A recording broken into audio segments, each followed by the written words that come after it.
देखिए जरा ध्यान से सुनिएगा। अब इस क्वेश्चन को सॉल्व करना है। कहता है in the given figure A B C D is a rectangle. यह एक रेक्टेंगल है। अगर यह रेक्टेंगल है तो रेक्टेंगल का प्रॉपर्टी क्या होता है? Opposite sides are equal. ये होता है, मतलब इसका मतलब कि ए बी और सी डी बराबर होगा और यहाँ से ए डी और बी सी क्या होगा? बराबर होगा। चलिए, इसने बोला ए C is equal to 17 centimetre, ठीक है। बी सी ए थीटा है एंड साइन थीटा का वैल्यू जो है 8/17 है, 8/17 है, ठीक। साइन थीटा, गौर से देखिए इस चीज़ को, बोर्ड पर देखिए, साइन थीटा, तो साइन थीटा का वैल्यू 8/17 है। तो आप इस बात को समझिए, यहाँ पर आपको दिया हुआ साइन थीटा का जो वैल्यू दिया हुआ है वो क्या दिया हुआ है? 8/17। तो 8/17 देने का मतलब यह है कि ये आपको जो दिया है वो P दिया है और क्या दिया हुआ है? H दिया हुआ है ना। साइन थीटा, ये थीटा है, अगर ये थीटा है, ये एंगल थीटा है, ठीक है ना, तो इसके रेस्पेक्ट में परपेंडिकुलर कौन सा होगा? A B. परपेंडिकुलर कौन होगा? A B. अगर परपेंडिकुलर ए बी होगा मतलब इस एंगल के रिस्पेक्ट में अगर यह परपेंडिकुलर होगा तो परपेंडिकुलर का वैल्यू कितना दिया है? इसका मतलब उसने ए बी दे दिया है कितना? 8। ये बात समझ में आया है? अगर यह राइट एंगल ट्रायंगल है तो हर एक एंगल 90 डिग्री का होगा। अगर हर एक एंगल 90 का होगा मतलब ये 90 का हो रहा होगा। अगर 90 का है, इसके सामने क्या हाइपोटेनस है, तो कहने का मतलब ये आपको हाइपोटेनस मिला हुआ है, ये आपको परपेंडिकुलर मिला हुआ है, तो क्या ये आपको नहीं मिल जाएगा? तो ये आप निकालिए। तो इसको निकालने के लिए BC निकालना है अपने को, BC। एक बात बताइए, बोर्ड पर देखिएगा, इन ट्रायंगल ABC सभी लोगों की निगाहें बोर्ड पर होनी चाहिए। इन ट्रायंगल ABC, तो इन ट्रायंगल ABC के बारे में बात कर रहा हूं, तो क्या हम यहाँ पर ऐसा लिख सकते हैं क्या? BC का square is equal to AC का स्क्वायर माइनस AB का स्क्वायर। डायग्राम को ध्यान से देखिए और बताइए क्या ऐसा लिख सकते हो आप? ऐसा अगर लिख सकते हो तो AC कितना दिया है? AC 17 दिया है उसने, तो ये आपका 17 है, 17 का स्क्वायर है, माइनस AB 8 दिया हुआ है, 8 का स्क्वायर है, ऐसा। तो 17 का स्क्वायर कितना होता है? 289। बहुत बढ़िया। 8 का स्क्वायर कितना होता है? 64। सब्ट्रैक्ट कीजिए, कितना आता है? 225। तो ये आपका BC के स्क्वायर का वैल्यू आया है 225। इसका मतलब आपको BC कितना मिल गया है? 15। तो ये आपको BC मिल चुका है 15। अब अगर यह रेक्टेंगल है तो अपोजिट साइड बराबर होगा। इसका मतलब अगर यह 8 मिला है तो यह भी कितना हो जाएगा? 8 हो जाएगा, बोलो। और ये अगर 15 मिला है तो ये भी कितना हो जाएगा? 15 हो जाएगा। कोई दिक्कत है यहाँ तक? अच्छा, इतना सब कुछ कर लिया। अब क्वेश्चन पे आते हैं। क्वेश्चन कह क्या रहा है? तो पहला क्वेश्चन कहता है find the area of rectangle ABCD। Area of rectangle ABCD, ऐसा। तो आप जानते हैं कि लेंथ इंटू विड्थ होता है ना। L इंटू बी कह सकते हो। तो मतलब क्या? L इंटू बी मतलब क्या आ जाएगा? 8/15 लिख सकते हैं हम लोग यहाँ पे, हाँ या ना। कितना हो गया? 120, हाँ, सेंटीमीटर स्क्वायर। फिर से अगर पेरीमीटर पूछता है सामने वाला, perimeter of rectangle ABCD, perimeter of rectangle ABCD is equal to 2 into L plus B, है ना। तो यहाँ से क्या हो गया आपका? 2 इंटू 8 प्लस 15, मतलब कितना आ गया? 2 इंटू ये कितना आ जाएगा? 23, मतलब कितना आ जाएगा? 46 सेंटीमीटर हो गया। आपका एरिया मिल गया, पेरीमीटर मिल गया। समझ आया क्या? अब ऐसा क्वेश्चन देख लें, घबरा जाएंगे एग्जाम में कि साइन थीटा दिया हुआ, रेक्टेंगल क्या, पेरीमीटर क्या, एरिया कैसे निकालेंगे। लेकिन चीज़ें आसान से आप कर सकते हो, ठीक है। फटाफट लिखिए इस चीज़ को जल्दी से, जिनसे नहीं हो पाया। देखिए जरा ध्यान से, क्वेश्चन है इन ट्रायंगल ए बी सी, को ट्रायंगल है A B C, if angle B is equal to 90 degree. इसका मतलब यह राइट एंगल ट्रायंगल के बारे में बात कर रहा है। इस बात को समझिए आप, क्या कहता है, यह एक ट्रायंगल है, तो ट्रायंगल में एंगल बी 90 डिग्री है, मतलब क्या है, ए है, बी है और सी है। एंगल बी ये जो है आपका 90 डिग्री है, ठीक। ध्यान से सुनिए, BC दिया हुआ 7 सेंटीमीटर, BC दिया है उसने 7 सेंटीमीटर, ये 7 सेंटीमीटर दे दिया, 7।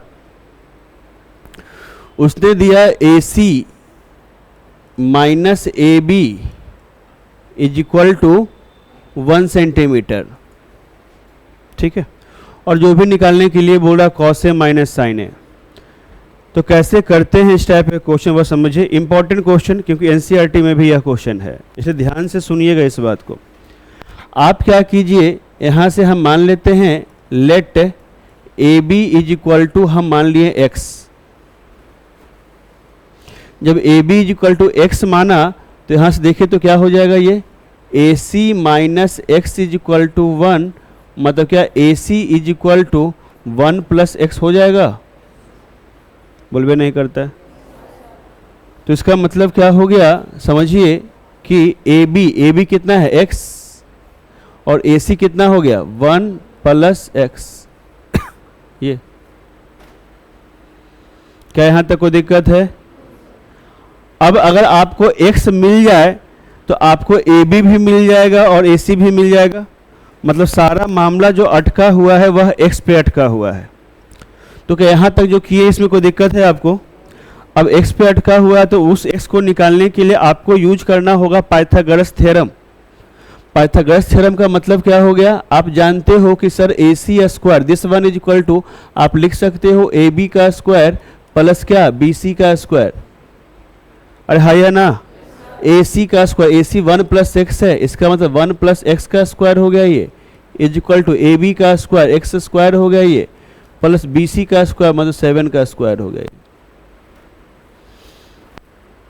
अब इसको जो है इसको ए प्लस बी के होल स्क्वायर पे ब्रेक कर दीजिए, तो ए प्लस बी का whole square, A square plus B square plus 2 AB is equal to x square plus क्या हो जाएगा 49। क्या इस एक्स स्क्वायर से इस एक्स को कट कर सकते हो? यहाँ क्या आ गया 1 plus 2x is equal to कितना आ गया 49। तो 2x इज इक्वल टू कितना हो जाएगा 48, इसका मतलब x इज इक्वल टू कितना हो जाएगा 24। समझ गए? तो x का वैल्यू 24 आया, इसका मतलब ये मिल गया आपको 24 और ये मिल गया आपको क्या 25। अरे हाँ या ना? अब कुछ भी पूछ ले आप आराम से आप काम कर सकते हो। वो उसने लिखा है कॉस ए माइनस साइन ए, आप लोग बोर्ड पर देखिए जरा सा, कॉस ए माइनस साइन ए। तो कॉस ए माइनस साइन ए, तो कॉस का मतलब होता है बी अपॉन एच और साइन का मतलब होता है पी अपॉन एच। अरे हाँ या ना? तो कॉस ए, तो इस एंगल के लिए बताइए पी कौन सा है, बी सी मतलब 7, और बी कौन सा है 24। ये समझ में आ रहा है कि ये आपका बेस का काम करेगा, बी का काम करेगा, और ये आपका पी का काम करेगा इस एंगल के रिस्पेक्ट में। क्या ये बात समझ में आ रहा है? तो आ रहा है मतलब आप बी के जगह आप लिख पाएंगे क्या 24 अपॉन 25 माइनस पी 7 अपॉन 25। इसका मतलब आ गया 25 आ गया यहाँ से 24 माइनस 7 मतलब कितना आ गया 17 अपॉन 25। है वही क्वेश्चन है कि थोड़ा सा घुमा फिरा के काम किया। समझ आया क्या आपको? कर पाएंगे आराम से? फटाफट लिखिए, जल्दी कीजिए।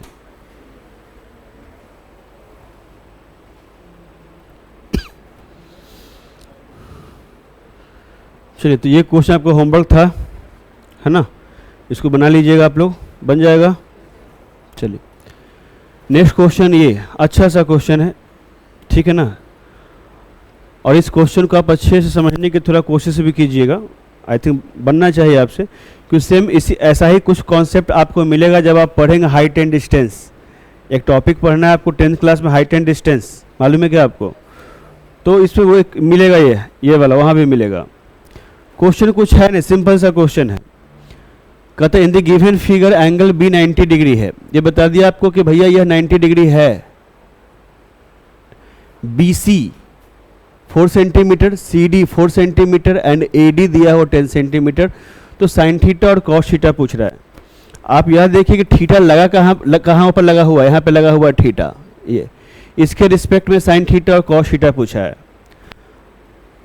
मतलब we are interested in triangle A B C, हम लोग इस ट्रायंगल में इंटरेस्टेड है ए बी सी में। इसका सब कुछ मालूम होना चाहिए कि पी बी एच क्या है, हाँ या ना, क्यों थीटा इसके साथ लगा हुआ है। ठीक, तो हम निकालते हैं। कैसे निकालते हैं, गौर से आप देखिए, ध्यान से सुनिए। ए बी जो आप देख रहे हो, ए बी, ये ए बी जो है ट्रायंगल ए बी सी में भी ए बी है और ट्रायंगल ए बी डी में भी क्या है, ए बी। क्या यह ए बी दोनों ट्रायंगल में है? ए बी जो है ट्रायंगल ए बी सी में भी है और ए बी जो है ट्रायंगल ए बी डी में भी है। क्या इसमें कोई दिक्कत है? दोनों के लिए कॉमन है। अगर दोनों के लिए कॉमन है तो आप जरा फिलहाल कंसंट्रेट कीजिए इन ट्रायंगल ए बी और डी, इसमें कंसंट्रेट कीजिए। In triangle A B D इसमें कंसंट्रेट कीजिए। तो in triangle A B D में कंसंट्रेट कीजिएगा तो देखिए आपको ए डी मालूम है। In triangle A B D, ये ट्रायंगल ए बी डी जो है वह भी एक राइट एंगल ट्रायंगल है, रहा या ना? Triangle A B D right angle triangle है कि नहीं है? है। अगर ये राइट एंगल ट्रायंगल है तो क्या मैं यहाँ से ए डी का square is equal to A B का स्क्वायर प्लस बी डी का स्क्वायर, क्या मैं ऐसा लिख सकता हूँ? अरे बोलो ना, कोई दिक्कत है इसमें? चलिए, अब ए डी का स्क्वायर, ए डी कितना है आपके पास? 10, तो ये क्या आ गया 10 का स्क्वायर। ए बी नहीं मालूम है, लिख दिया आपने ए बी का square plus B D, B D कितना 4 + 4 8 हो जाएगा। तो क्या इसको 8 का स्क्वायर लिखें? तो क्या इसकी मदद से हमको ए बी मिल सकता है कि 10 का स्क्वायर यह हो जाएगा 100, यह है ए बी का स्क्वायर और 8 का स्क्वायर 64। इसका मतलब ए बी का स्क्वायर इज इक्वल टू 100 - 64। इसका मतलब ए बी का स्क्वायर इज इक्वल टू कितना? क्या ये 36 है? और अगर ये 36 है तो क्या A B is equal to 6 हो जाएगा? कोई दिक्कत है यहाँ तक? मतलब इसका मतलब आपको ए बी मिल गया है 6, मतलब ए बी 6 का मतलब ये मिल गया अपने को 6 centimetre A B. A B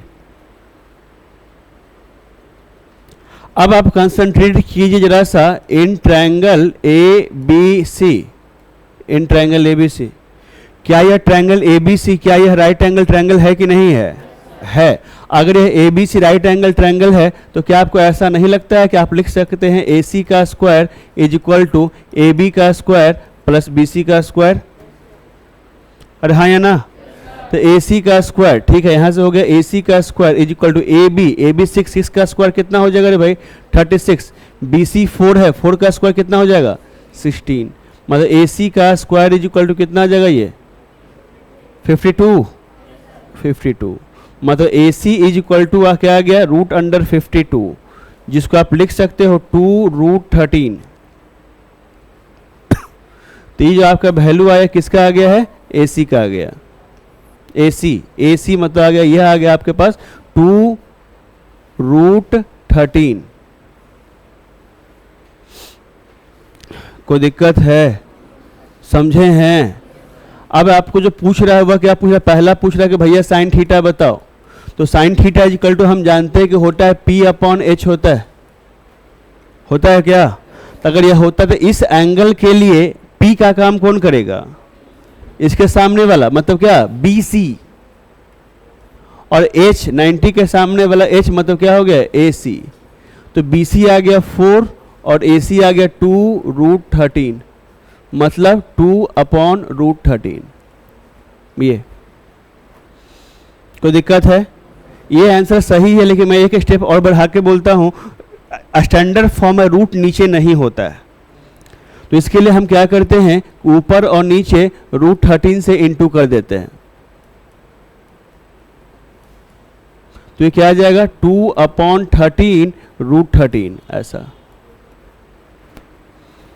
समझे इस बात को? ये आंसर आपका सही है, मैं बोल रहा हूँ सही है, कोई दिक्कत नहीं है, लेकिन बुक में आपको आंसर इस टाइप का दिखेगा। उनका कहना यह है कि रूट नीचे मत लिखिए, रूट को हमेशा ऊपर लिखिए, इसलिए वो रैशनलाइज कर देते हैं या कॉन्जुगेट से मल्टीप्लाई डिवाइड कर देते हैं।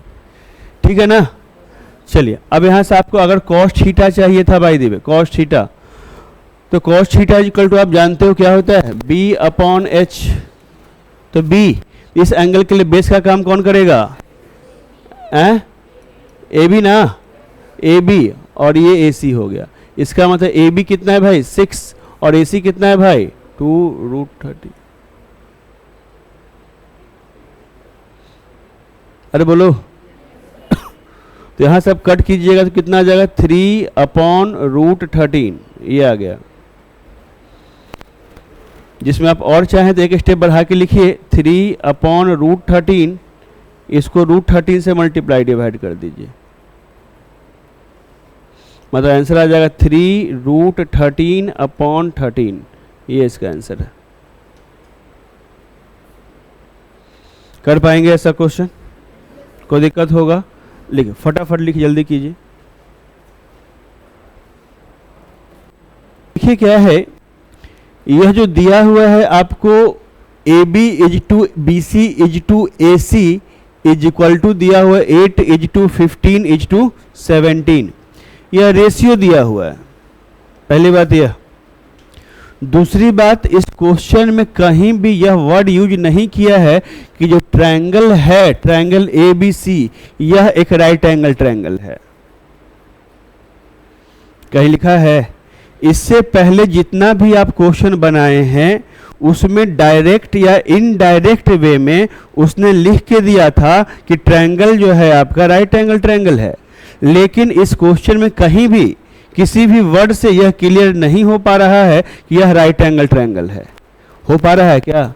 और जब तक राइट एंगल ट्रायंगल होगा नहीं तब तक PBH के बारे में बात नहीं होगा। हम क्या देख पा रहे हैं, आपने क्या करा है, आप यहाँ पे एक ट्रायंगल बनाए हो इस तरीके से कि सर एक राइट एंगल ट्रायंगल है सर, यहाँ से इसने क्या किया है सर, A है, B है, ABC कुछ लिख लिया है, ABC ऐसा कुछ किया है, AB 8 है, BC 15 है और AC 17 है। ऐसा करके आप इस क्वेश्चन को बनाने की कोशिश कर रहे हो, ठीक है, लेकिन कॉन्सेप्चुअली गलत है। मे भी आंसर आ जाए आपका, लेकिन बाय कॉन्सेप्ट वो गलत हो जाएगा। एग्जामिनर के पास अगर वो कॉपी जाएगा तो मार्क्स आपको नहीं देगा पूरा। क्यों नहीं देगा, समझ में आया? क्योंकि उसको पहले आपको यह बताना है कि क्या सही में राइट एंगल ट्रायंगल है या कुछ और है, क्या है करके आपको दिखाना पड़ेगा उसको, तब उसके बाद आपको आगे बढ़ना होगा। अरे मेरी बात समझ आई? मैं जो बोला बात समझ आया नहीं है आपको? तो आइए अब इस क्वेश्चन को बनाते कैसे वह देखना है अपने को, समझने की कोशिश कीजिएगा। देखिए ध्यान से समझिएगा आप लोग।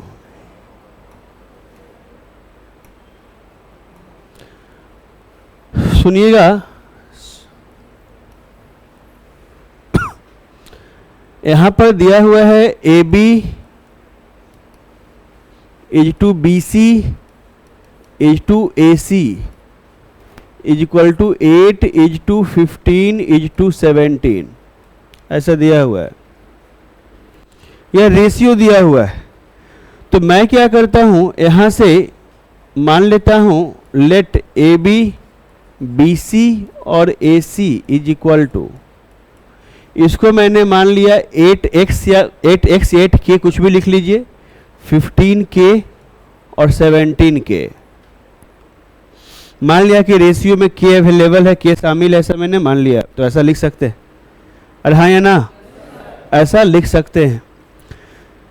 तो पहले तो यह चेक करना पड़ेगा आपको क्या यह राइट एंगल ट्रायंगल है कि नहीं है। अगर वह राइट एंगल ट्रायंगल होगा तो वह पाइथागोरस थ्योरम को फुलफिल करेगा। मतलब कि चेक करना है कि राइट एंगल ट्रायंगल है कि नहीं है, तब आपको इसको याद करना पड़ेगा, h² is equal to p² plus b²। अगर ये जो कंडीशन है इसको फुलफिल करता है, इस रिलेशन को फुलफिल करता है, तब हम बोल पाएंगे हाँ भैया यह एक राइट एंगल ट्रायंगल है, तब जाके आगे की बात होगी। समझ आया बातों को? तो ये आपको पहले दिखाना पड़ेगा आपको। तो दिखाने के लिए क्या कर लो आप, ये h है is equal to P square plus B square है। h का मतलब हाइपोटेनस। तो आपके अगर याददाश्त ठीक ठाक है तो मैंने कहा था आपको कि हाइपोटेनस जो होता है सबसे बड़ा होता है, मतलब होना सबसे बड़ा वाला वैल्यू ये होना है ना। इसका मतलब अगर मैं LHS के बारे में बात करता हूँ, LHS यहाँ h स्क्वायर क्या हो जाएगा यहाँ पे 17k का स्क्वायर होना पड़ेगा इसको, मतलब 289k स्क्वायर। अरे हाँ या ना। बात करते हैं RHS में क्या है, P square plus B square, P square plus B square, P square. तो पी स्क्वायर बी स्क्वायर, इसमें कौन पी है कौन बी है मालूम नहीं है, लेकिन जो दोनों छोटा वाला वही पी भी होगा। तो दोनों छोटा वाला करने के बाद एक 8k एक 15k है, तो 8k का स्क्वायर प्लस 15k का स्क्वायर, मतलब क्या आ गया 64k स्क्वायर, और ये क्या आ गया 225k स्क्वायर। इसको ऐड कीजिए तो कितना आ जाएगा 289k स्क्वायर। तो क्या इस डिस्कशन से आपको इतना समझ में आया है कि here LHS is equal to RHS है। तो LHS इक्वल टू RHS होने का मतलब यह पाइथागोरस थ्योरम को फुलफिल कर लिया। इसका मतलब हाँ यह एक राइट एंगल ट्रायंगल है। उसके बाद अब कोई काम होगा, ठीक है। मतलब अब ये राइट एंगल ट्रायंगल है, ऐसा कह सकते हैं या लिख सकते हैं, clearly we can say that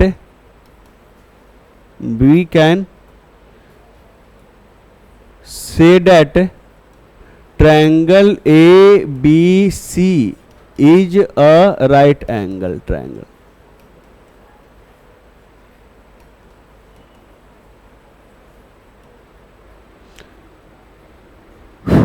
अरे बोलो, कोई दिक्कत है? तब जाके अब क्या है, आप यहाँ पर एक ट्रायंगल बनाइए। ये ट्रायंगल बनेगा आपका, और A, B और C। अच्छा ये राइट एंगल ट्रायंगल है, ठीक है, लेकिन अब इसमें यह भी प्रॉब्लम हो सकता है कि भैया राइट एंगल कहाँ पे बनेगा, 90 डिग्री कहाँ पे बनेगा। अगर ये परेशानी हो गया तो इस परेशानी को कैसे दूर कीजिएगा। हाँ बिल्कुल सही बात। इसमें हाइपोटेनस कौन है, AC है। सबसे बड़ा वाला वही ना हाइपोटेनस होना है, मतलब हाइपोटेनस क्या है, AC है। इसका मतलब सामने वाला यही क्या है 90 डिग्री हो जाए। मतलब AC अगर हाइपोटेनस है, इसका मतलब 90 डिग्री कहाँ पे बनेगा, B पे बनेगा। तो यह एक राइट एंगल ट्रायंगल है, जिसमें अब हम लिख सकते हैं AC के लिए लिखेंगे 17k, AB के लिए लिखेंगे 8k और BC के लिखेंगे 15k। ऐसा लिखें। अब आपको जो वैल्यू निकालना है वो आप निकाल सकते हो। जैसे कि अगर हम बात करते हैं first one, cos A into cos C minus sine A into sine C, ऐसा अगर हम बात करते हैं तो cos A, फिर से सुनिएगा, अरे बाबा बोर्ड पर देख रहे, cos का मतलब क्या होता है, P अपॉन B होता है। तो cos A, तो cos A मतलब इस एंगल के लिए बात कर रहा है वह, तो इसके लिए बेस कौन होगा, AB। तो क्या हो जाएगा AB अपॉन AC, अरे होगा cos C, तो इसके लिए बेस कौन होगा, इसके लिए बेस कौन होगा BC अपॉन AC। हाइपोटेनस में तो कोई दिखते नहीं है हमको, माइनस साइन A, तो साइन A इसके लिए परपेंडिकुलर कौन होगा, परपेंडिकुलर, इसके लिए परपेंडिकुलर कौन होगा, बोल भी नहीं करता, BC upon AC। Sine C इसके लिए परपेंडिकुलर कौन होगा, AB अपॉन AC। हो गया। क्या ये लिखने में दिक्कत होता है? अब यहां से हर एक का वैल्यू पुट कीजिए। AB अपॉन AC, AB आपका 8k है और AC आपका क्या है 17k,